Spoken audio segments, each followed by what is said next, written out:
একটা অন্যায় তো বাংলাদেশে 1999 জন বাপ মা করেন। বেশিরভাগ বাবা মা এই জায়গায় এসে ভালো মানুষের পরিচয় দিতে পারেন না, মুসলমানের পরিচয় দিতে পারেন না। কিয়ামতের ময়দানে বহু হাজী সাহেব বাবা, বহু গাজী সাহেব বাবা, বহু দাড়িওয়ালা বাবা, বহু তাহাজ্জুদ গুজার বাবা, বহু নেকামলকারী বাবা, বহু দানকারী বাবা, বহু কোরআন তেলাওয়াতকারী বাবা, বহু জিকিরকারী বাবা, বহু নেককার বাবা, বহু মসজিদ প্রতিষ্ঠাকারী বাবা, বহু মাদ্রাসা প্রতিষ্ঠাকারী বাবা, বহু আলেম বাবা আল্লাহর কাছে ধরা পড়ে যাবে এই একটা জায়গাতে যে ছেলেকে সম্পদ দিয়েছেন, সম্পদে মেয়েকে দিয়ে যান নাই, নিজে যে জীবিত থাকতে অন্যায় করে গেছেন, সেটা হলো সম্পদ থেকে মেয়েকে বঞ্চিত করা।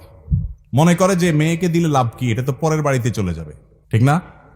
অথচ আল্লাহ রাব্বুল আলামিন বলেছেন, আবাউকুম ওয়া আবনাউকুম লা তাদরুন আইয়ুহুম আকরাবু লাকুম নাফআ।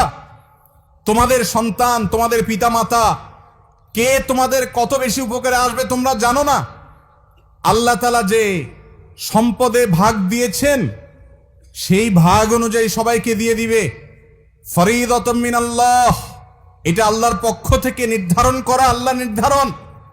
আল্লাহ শুরুতে বলেছেন ইউসিকুমুল্লাহ ফি আওলাদিকুম, তোমাদের সন্তান